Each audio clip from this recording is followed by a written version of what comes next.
Okay, so I was coming on to the show, getting ready to film this, and then all of a sudden, boom, boom, boom, boom, all this stuff dropped. News in the NFL. We'll cover that. Plus, my top 10 list right here on the NFL show.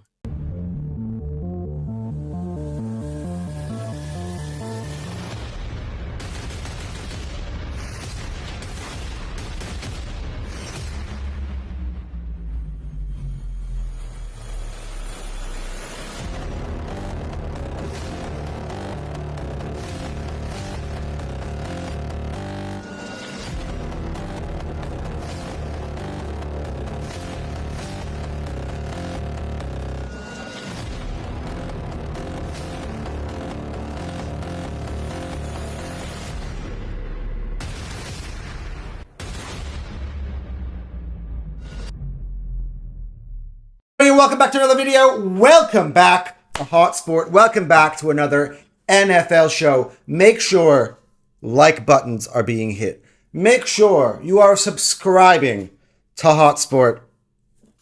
It's absolutely free to do, but all you're doing is supporting the channel. So if you're watching this video, make sure you're hitting a like button on it because it really, really helps a lot. And obviously, if you are not subscribed to the channel yet, make sure you are subscribing. We are on the road still to our goal of 500 subs, our first goal, and every sub counts. Not just at this point, but even in the future when I got thousands and thousands of subs. Every single subscription counts. I care about every single one of you individually. And yeah, it's a fun journey we've been on running this channel, but we should get into it. By the way, we never were able to come out with a Premier League show video last week. Something's going to be in the pipeline soon, but the Premier League has been on international duty and just a lot going on with the NFL, as you will see. And we also have NBA previews coming out for you all. That is our public service announcement and admin for the channel. But shall we get into the stuff you are all here to enjoy and to watch? This video is going to run very similar to last week. And we start, as I mentioned in my lead up, with some major developing breaking news in the National Football League. Last night, we watched the New York Jets and the Buffalo Bills on a Monday Night Football. And it seems as if both teams, were not satisfied with the play at wide receiver. And so there are some massive twists and turns, and it changes the landscape of the NFL. And obviously it means that I have to go back and reshift all of my rankings for future videos. It's too late now with all the player movement, because player movement and talent rankings, as you know, is very, very important. Obviously, when you adding one player to one team and you subtract that same player from a different team, it shifts the balance back and forth, as well as injuries, yada, yada, yada. But the breaking news involving that Monday night game, as we said, let's start out with the big juicy one. And it involves, again, we are here with New York Jets breaking news on back-to-back weeks. And this time, they have gone in and they've traded a conditional third in the 2025 NFL draft, which is obviously the upcoming draft, to the Las Vegas Raiders to reunite Davante Adams with Aaron Rodgers. Oh, what a bombshell. And by the way, Mike Williams is now on the trading block after his, oh my God.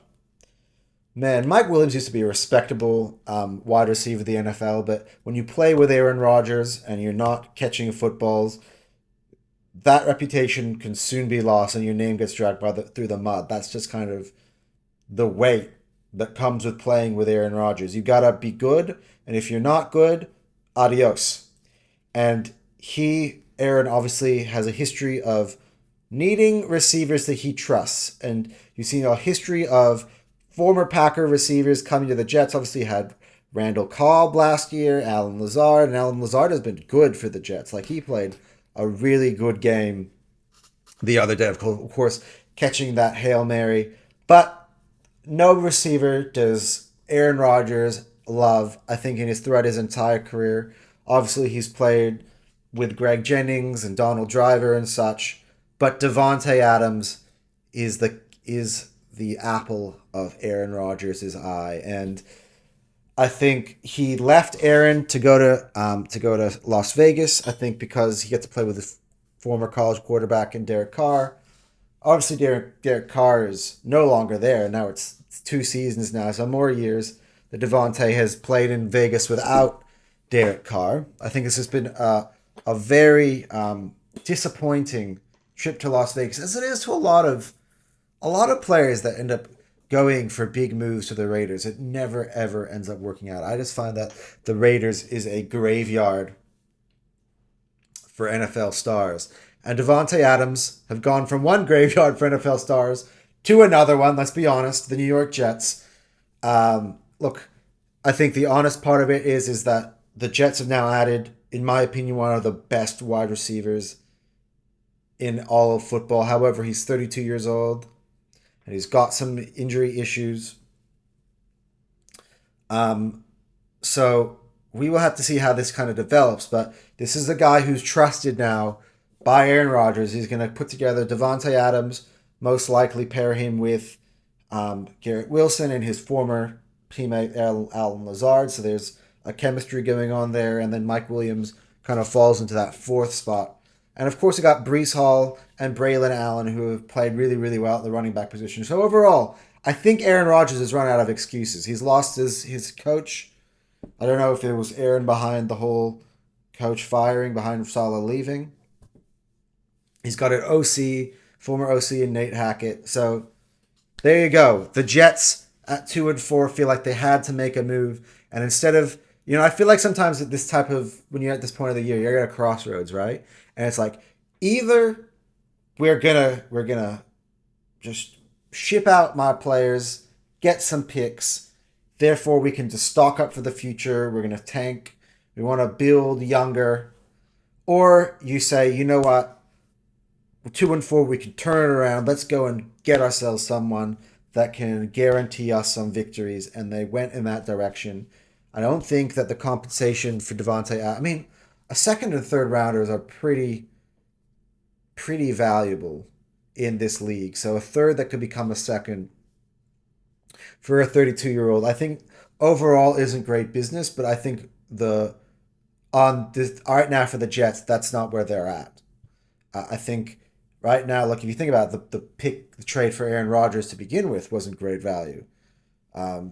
So yeah, that's kind of where it is. But look, let's see how it goes now with the Jets, and with Devontae Adams now joining Aaron Rodgers in New York. The other piece of breaking news coming out on this one, and I think this has got a larger impact overall, I think, to the way this season can progress.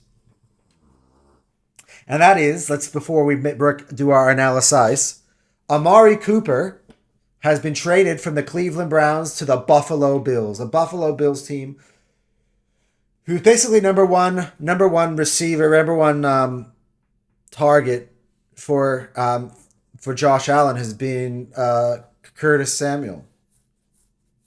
And I just don't think that's good enough. And they're going to get a viable number one, just like they had with Stephon Diggs. Now they got Amari Cooper in the building. Now Amari, I think, disappointing this season so far with the Cleveland Browns. I think the Cleveland Browns have gone the opposite direction.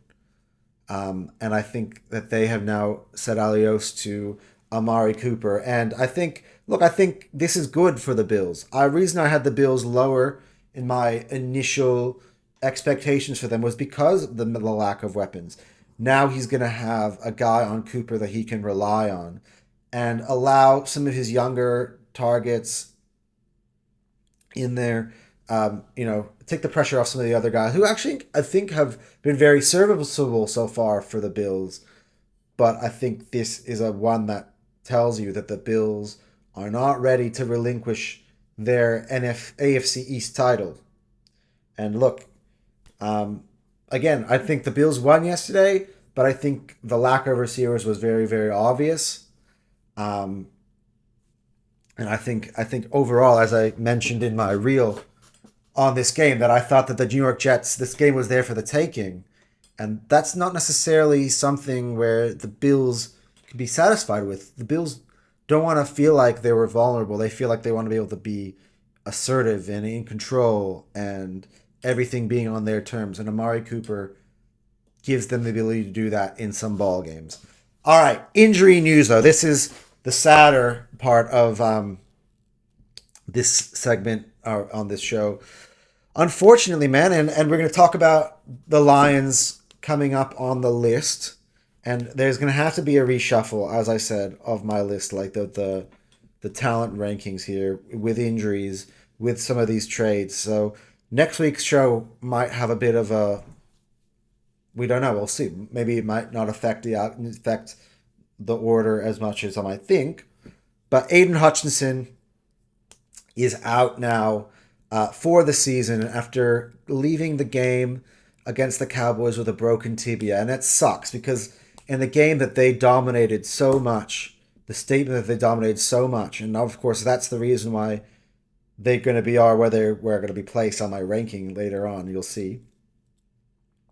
To lose Aiden Hutchinson, their key man on defense, probably, I reckon, the most important player on that defense, is going to be tough. We'll see how that affects them moving forward.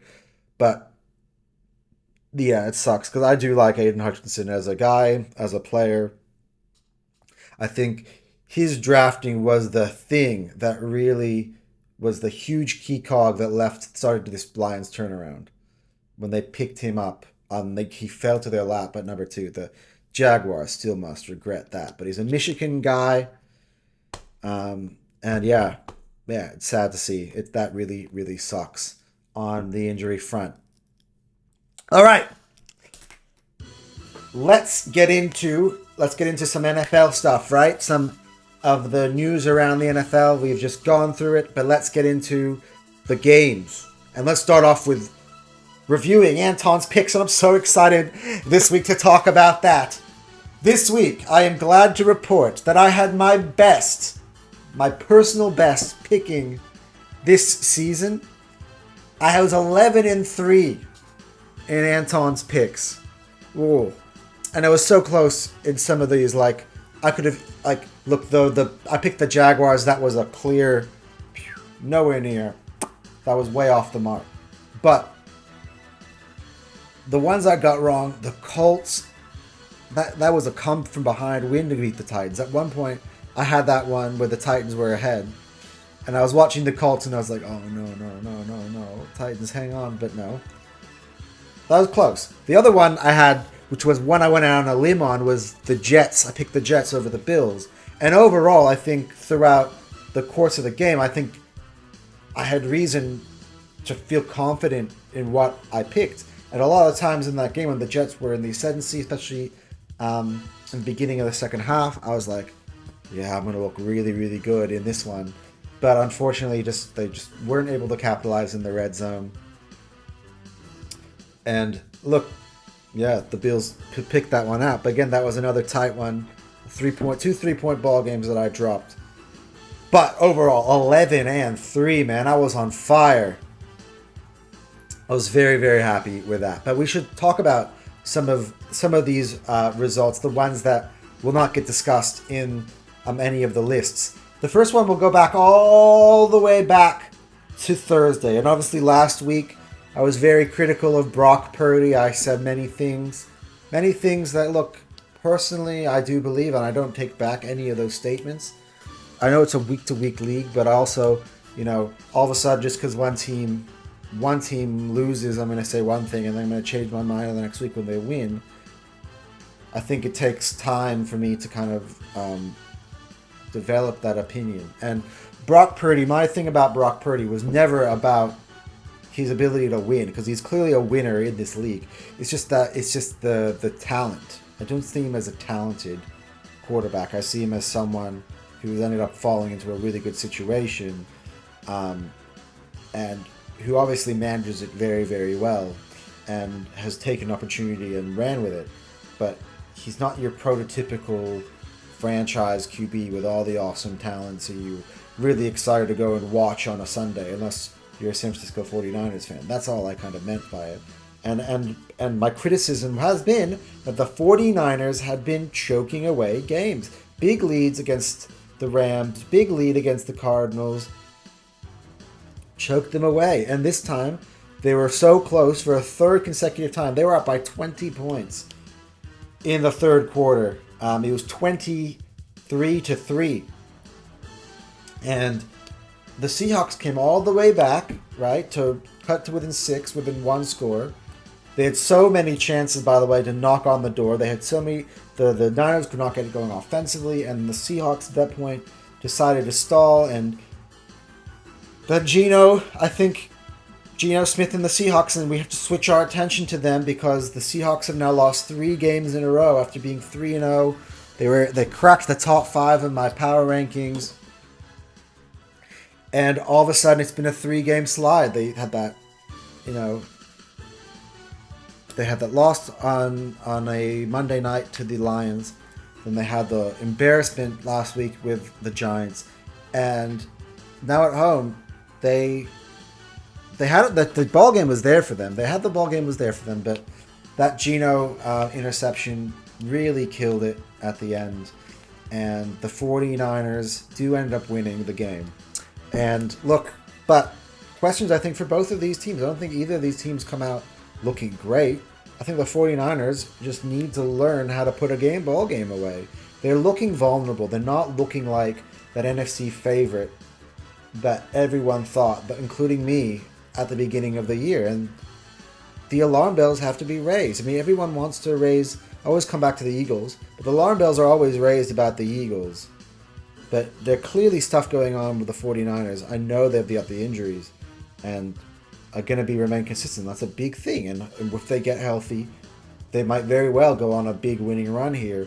But at the moment, they need to get back on track, even with that win. And again, I have to be consistent here. A win is a win here in the National Football League. Absolutely. And that's what I told Xander yesterday. So congratulations, 49ers, on that win on Thursday night. The Green Bay Packers, I said last week that they were sitting in 11th, that they had the opportunity to, if they won, they got the job done for them to come up into the top 10. But with the huge slew of 4-2 teams, and that's going to be a recurring theme on this program, when you have a big pot of teams, I have all the other kind of factors come together to break the ties, and the Packers still remain 11th on the list. So hopefully, again, if you keep winning in this league, a lot of other teams above you, even if it takes one loss, as you'll see in this list, now we're starting to get to the point where it's very fragile. The teams that are good really begin to show themselves. And if you can build a big run of momentum from now on, you can soar up these lists. And I think that's a theme for a bunch of these teams here. But Jordan Love, back-to-back wins. They beat the Cardinals convincingly at home, at Lambeau. And the Packers are now 4-2. They are starting to get on a roll. Meanwhile, I mentioned this on my reel yesterday. Why do they put the New York Giants on national TV? The only reason is because they're from New York. Let's be very, very frank about that. The Giants are the worst team in the NFL. And I say that talent-wise, and I say this now before I reevaluate, but I don't think they should really change that much. And while I don't want to watch them, I really don't like to watch Daniel Jones. I don't want to watch the Giants. Obviously, I'm forced to watch them next week because they're playing the Eagles. But I didn't even do a post-game review for this SNF, because I'm like, there's nothing for me to talk about. I'm not excited to come on and give you some good content about this game. What I will say is the Cincinnati Bengals need to start getting on a roll because they are a top 10 team talent-wise in this league, and they are at 2-4. Now, the Jets, who are in that same position, had to make some changes. They addressed it by trading for Davante Adams. I don't necessarily know if the Bengals are in that territory. I think the Bengals maybe they can add some players on the defensive side of the ball. But on offense, I think they still have all the weapons that they need. Although running back is a little bit suspect. Although I like Chase Brown as a prospect. I think I've been a lot more convinced by Chase Brown than Zach Moss this season. But look, I think they've also had a tough schedule, but they also lost some games that they really shouldn't have. I think this is a team that should win a lot of ball games moving forward. I hope they win a lot of ball games moving forward, with the exception of when they play the Eagles in week number 8 on the NFL season. Speaking of the Eagles also, even with the win, don't qualify for the lists again. It's getting a bit sad for me, but I still think the time will come and we will be back. But I need to address something because obviously, famously now, I came out with my bottle of wine and I went at Dan Cilio and my boy Xander on Jacob Sports postgame. So I left a comment and riled everyone up and go, Anton the Aussie from Australia. He doesn't understand what it means to be an Eagles fan, all this stuff. And I was backing Nick Sirianni. And this is kind of why I was backing Sirianni. And I need to set the record straight on my opinions of Nick Sirianni, because I'm not a delusional fan who thinks that Nick Sirianni is some great coach. I think I've been clear on my shows that I'm not a Nick Sirianni guy anymore. I definitely used to be. I used to think that the Eagles were the standard and they just every single week won ball games. They were aggressive in the free agency, and I was like, the Eagles right now, it's like I could lean on you guys. I know that you're going to get me the job done every single week. I was used to consistency and winning, and then the chaos of that meltdown at the last year happened, and it's kind of peeking through a little bit its ugly head now. But look, I do believe that the Eagles should have fired Nick Sirianni in the summer. I believe they need to fire him again next summer. But at the moment, we're in the middle of the season, and we have a really good team. We're soon going to get into that period of time where Jalen's contract, the backloaded part of it, unless he restructures, is going to start affecting our salary cap. And we need to strike. But whatever the politics are with Nick Sirianni going around, it's always hearsay, and everyone wants to talk about, the front office and how they meddle and all the politics inside the Eagles back room and all that stuff. But at the end of the day, I cannot fire my head coach now. You just kind of let the players, let this thing kind of cook, get some understanding. I think the players want to get on the back of Nick Sirianni. I don't think the players have given up on him. I think a lot of people have overblown it. Like, even my boy Philly 500 has overblown it. Like, this team doesn't look like they believe in him. And sometimes you can only judge what you see on the field, right? But why are we outraged about our coach when we winning games? And I get it's just kind of this paranoia because we were winning games last year really close and we were 10-1, and it was clearly a falsehood because it fell away, and there was something very fragile and something in there that caused this absolute capitulation, and people are worried that whatever that is still there. And I think we just need positive attitudes. We need to back this team. You need to get a positive vibes going. If the Eagles fans and the Eagles media can just provide some positive vibes, just for a bit, hold your opinions on the coach. That's what I'm saying. And Nick is right to clap back at the fans. He needs to create some fire. He can't just sit there and take it. I loved that from him, and I think he's correct. I don't think it's good for our fans to boo. You're not creating positivity, positive energy around the team. When it's negative energy coming out of the stands, it's going to be a negative energy coming from the players. And the fans and the media need to stop, playing the victim and realize that they play a part to it too. If you're negative about it, the negativity is not going away. The groaning. Winning ball games is winning ball games, and It all amounts to a better record, which amounts to a seeding, which can amount to, being positioned in the playoffs. And, like, you can have grumbling. What are you going to say if the Eagles turn this around all of a sudden, go on a massive winning streak? Are we still going to be on Nick Sirianni? Or can we just change the subject? All I want to do right now is change the subject. I feel like every single week we're talking about this, and I've had enough of it. Like, I turn on the post-game show, that I'm supposed to, show up on later on, and, first thing I hear is Dan Cilio just being like, oh, Nick Sirianni again. I'm like, I'm sick of it. I've had enough of it. Like, leave the guy alone, and just criticize the tactics, what we see on the field, all you want. Because I have that too, But at the end of the day, I don't think it was as bad as everybody says. I love the big plays. Going back to the game itself, Jalen Hurts, A.J. Brown, as I said, 6 receptions, 116, and a TD. Devontae Smith with a clutch TD at the start of the fourth. That was a great play.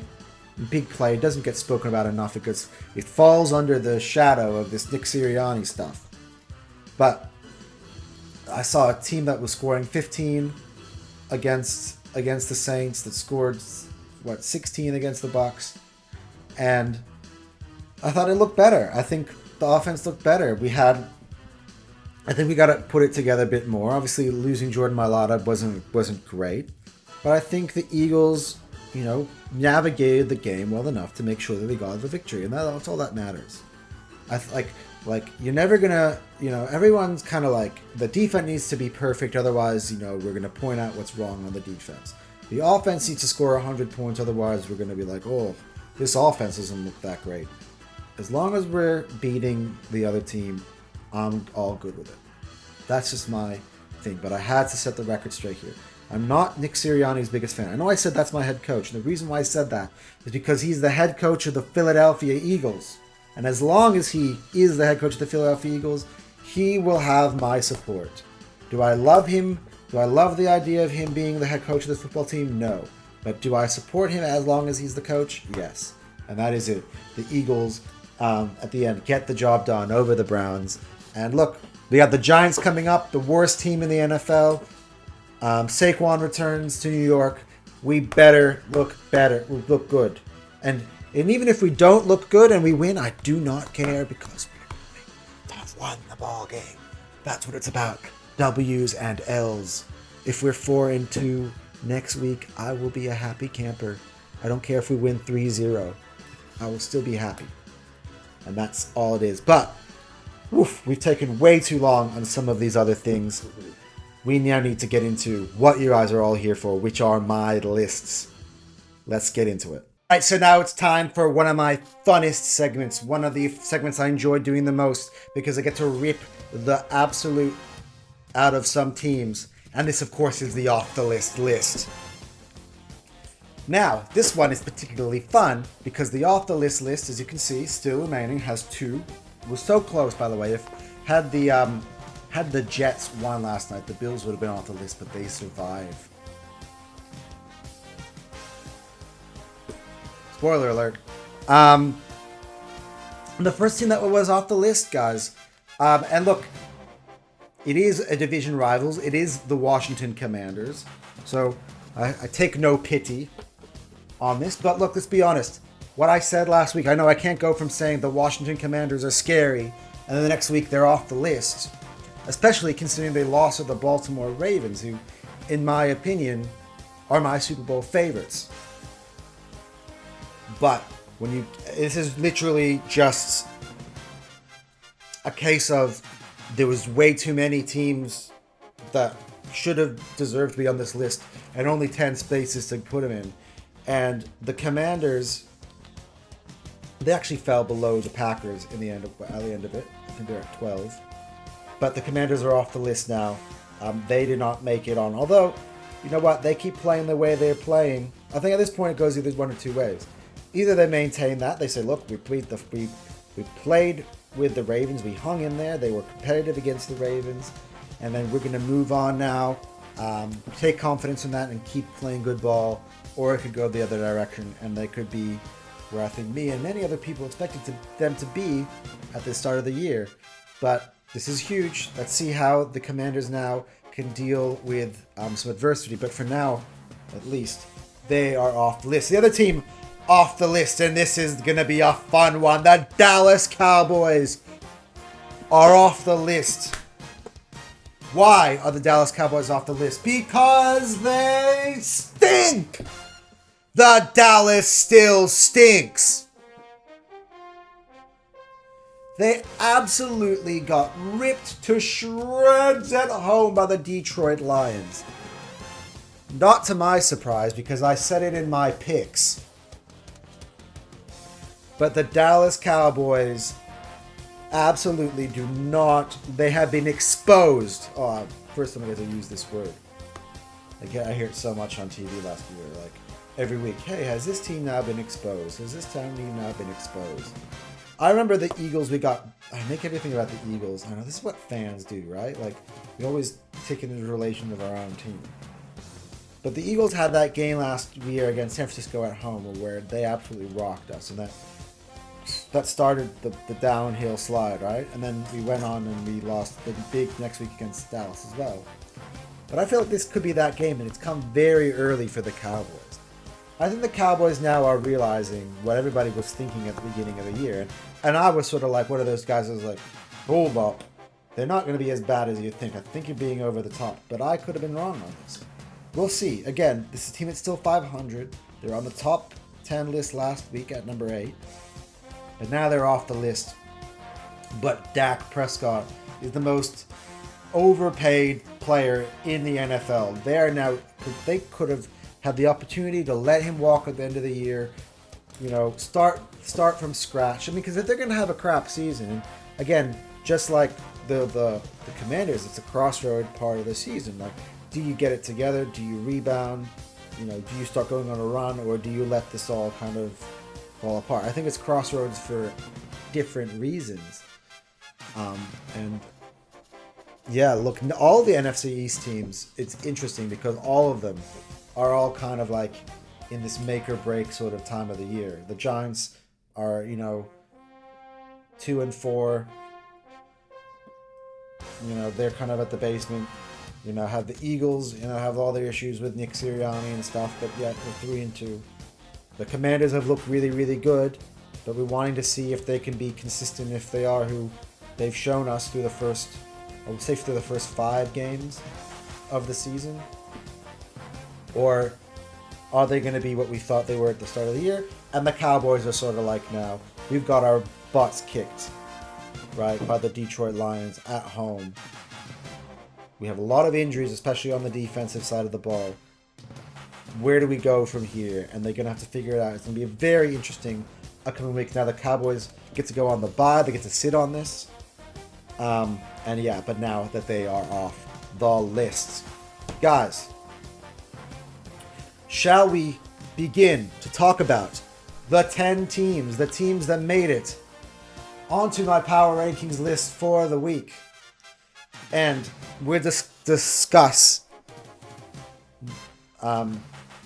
sort of the rules, the playing field for how this was all created, as we say every single week. I think you guys have gotten it now about the ranking, the opponent ranking, the plus minus, the points scored stuff, right? So we don't have to go over that as much. But in terms of this week, there's still 2 teams unbeaten in the NFL. Those teams were not in action this week. They were on a bye, so they got to retain their places. You have got now 2 teams with 1 loss, excuse me. And then we have a huge list of teams that are 4-2 that stretch from number 5 all the way down to about a number 14. 12. To 12. I think. But yeah, because 13 are the Eagles, they're at 3-2, and 14 are the Chargers, and they're 3-2. So,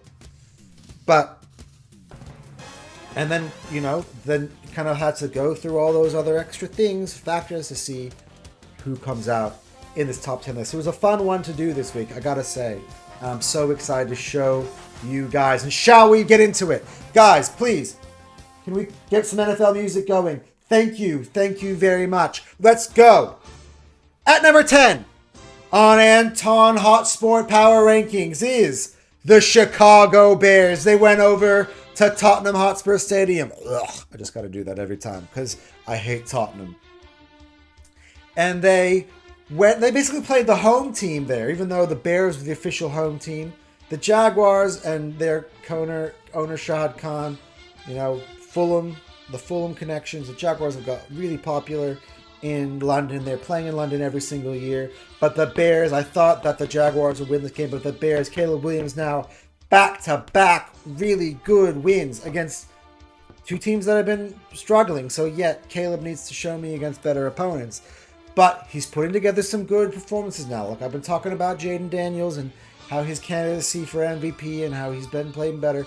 Caleb Williams is starting to look like that number 1 overall pick. I'm really excited to see in a couple of weeks when the two of them go head-to-head to see. But you know what? I think these top two picks are panning out. And Caleb Williams and the Chicago Bears, they're starting to click together. And they got a really impressive win. And they have made their first appearance on our top 10 list. At number 9, moving up one spot from last week, the Pittsburgh Steelers. They got it back going in Vegas against obviously a Raiders team that is starting to collapse now. I think you feel Devontae Adams is now gone. The quarterback's now been switched out. Gardner's been sent out. Aiden O'Connell has come in. And the Pittsburgh Steelers, though, got together. This is their best looking performance on offense. Najee Harris had a big TD, scramble TD for Justin Fields. I actually thought Justin Fields played his best game as a Steeler. However, the news is now broke, by the way, that Russell Wilson will make his debut for the Steelers against the Jets. That's going to be a really, really exciting and intoxicating game next week. The Steelers and the Jets for sure. But, again, that defense is still very, very good. Again, they showed it again this week when they played the Las Vegas Raiders. And the Steelers have moved up one spot. They're at number 9. At number 8, the Tampa Bay Buccaneers are back on the list. They're off the list. They're on the list. They're off the list. They're on the list. They're back on it again. The Jekyll and Hyde Tampa Bay Buccaneers. That's my new thing because 1 week they look like Dr. Jekyll. They are like, normal and looking good and, beat the Eagles by a lot of points, beat the Saints by a lot of points, went to Detroit and beat the Lions, destroyed the Commanders, right? And then in other weeks they look absolutely trash. Like they lose to the Broncos. They lost last week, right? And to the Falcons. Although I think last week you couldn't call them trash because they held their own, whatever. But you know what I'm saying? They're on the list, they're off the list, they're on the list, they're off the list. And the Tampa Bay Buccaneers put on a 51-point performance in the Superdome and beat their division rivals, the Saints. Mind you, by the way, we were talking last week about the Saints and their quarterback thing. That's why I switched the pick. And the Tampa Bay Buccaneers, with the exception of the second quarter, which the Saints looked really good in, they took care of business. They put on a 50-burger on the road in the Superdome. That's not easy to do. They are back on the list, and they are at number 8 on the list. At number 7, moving up 2 spots from last week, their division rivals, the Atlanta Falcons. 3 straight wins against their divisional opponents. That is going to do well for you. And now they're up to 4-2 on the season. The defense came up big with some picks late on. The Falcons, Tyler Algier, Bijan Robinson looking really good on the ground. They went to the Panthers, a lowly, woeful Panthers. They got the job done in the end, and now they are slowly moving up the rankings. Now they're at number 7. At number 6, they maintained their spot in this list, and they moved up to number 6. The Buffalo Bills! I love saying that. I love doing that. And Josh Allen. Look, they held on, I felt, against the Jets. I think the Jets, as I reiterated, I thought they were the better performing team, but they were on the road against a team that I have ranked highly in the New York Jets. They still end up getting the job done. I gave them the warning last week. I said if you lose 3 in a row, you will be off the list. They were this close to that happening, but instead now, Josh Allen. And I think Josh Allen had some really, really impressive parts of that game, and he's still such a fun quarterback. He's really good QB, man. I love watching Josh Allen. See, I tell you like Brock Purdy is not Josh Allen, right? Josh Allen hasn't been to Super Bowl, but Josh Allen is Superman, man. And the Buffalo Bills, now with Amari Cooper added to their ranking, man, they are number 6 on the list, and it feels a lot more secure now because of the addition of Amari. And they're stacked now. They're getting ready, loading up to make another run in the playoffs. But now it's time for the top 5. Anton's top 5. Hot Sports top 5. Power rankings. Let us go. At number 5, they keep moving up and up and up the list. Up one spot from last week. The Baltimore Ravens. My Super Bowl favorites. Derrick Henry over 130 yards on the ground against the Commanders at home. It was a 4 versus 6, and you kind of felt like the winner would be in the top 5, and that's exactly how it turned out. The loser fell off the list. The winner is in the top 5. And the Baltimore Ravens, Lamar Jackson, man, they got won four in a row. Zay Flowers, by the way, 132 yards. That's the exact same amount of yards Derrick Henry accumulated yesterday. Lamar Jackson over 300 through the air. And the Ravens are clicking, I think, again. They are the best team in the NFL. Although the rankings don't, because you have to go through the whole picture, all the performances and stuff. But the Baltimore Ravens are at number 5 on my list. At number 4, after absolutely destroying the Dallas Cowboys, the Detroit Lions move up one spot up the list. Now, they only move up one spot because of the news I spoke about earlier. They actually could have qualified to be number 3, but I think the team that are currently sitting at number 3 on the list is a lot more solid, and that is... we'll get to them in a second, but the Detroit Lions... See, I had a good segue to move up to number 3, but gotta talk about the Lions, man. That was super, super impressive, man. They are the favorites now, must be, to go to the Super Bowl from the NFC. I know, look, I kind of feel like still there's a part of me, and the Aiden Hutchinson thing kind of comes into play now. They are the favorites, but there's a long way to go in this season, and they're looking great on offense, man. Jared Goff is leveling up, and Amon St. Brown and Jameson Williams. Oh my God, what an explosive duo in the air, and then you have the duo on the ground, and then you have Sam Laporta. Man, the Detroit Lions on offense at least are looking amazing. On defense, they also dominated out there against the Cowboys. The Cowboys were absolutely embarrassed and destroyed in every possible way in all facets of the football game. And the Detroit Lions, man, they deserve to be in the top 5 for now based on their merits. And I'm not, even though they've lost probably their best player on defense, I'm not taking that away from them. And we'll have to see how this list moves forward. But for now, through 6 weeks, the Detroit Lions are at number 4. At number 3, they went out, they played a complete performance on the offensive side of the ball. Joe Mixon returned. Oh, by the way, it's the Houston Texans. Went ahead of myself. The Houston Texans are at number 3 on the list. They went to Gillette. They absolutely destroyed the woeful New England Patriots. 41-21. CJ Stroud, Stephon Diggs, probably his best performance as a Buffalo Bill. Joe Mixon, not a Buffalo Bill, as a Houston Texan. Joe Mixon, his best performance as a Houston Texan. And the Texans, man, they are solid now. They remain where they were last week at number 3. They could have fallen to 4 because I was a bit more convinced by the Lions. But the Aiden Hutchinson news just kind of, I was like, if I'm going to make an impact here somewhere, I just think that the Texans have more of a grounds to remain where they are than the Lions are. But again, you can rally around. This is an instant reaction, and the Lions might be fine. We just don't know. Those answers are all to be revealed yet. But at the moment, though, talking about the Texans, they are number 3 on the list. But they're not top 2, though. They are not top 2, though. The top 2 teams, and This is going to be interesting because there's not as much to say about top numbers 2 and number 1 because they were both on a bye. So everything kind of just stays as it was last week. At number 2, the Minnesota Vikings. They are 5-0. They're not the Super Bowl champions, and they're 5-0. So therefore, they're number 2. And at number 1 on the list, guys, still, even though they didn't play, again, the Kansas City Chiefs. Not much to be said because, again, they were on a bye.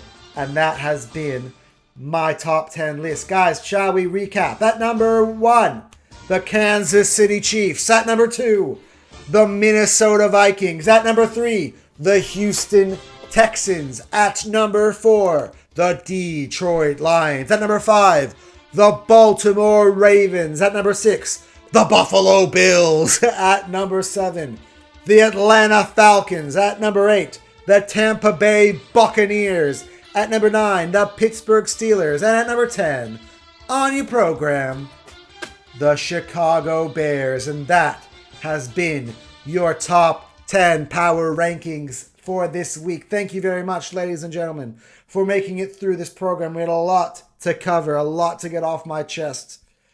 But guys, thank you so much. We will be back later on. But for now, Anton out.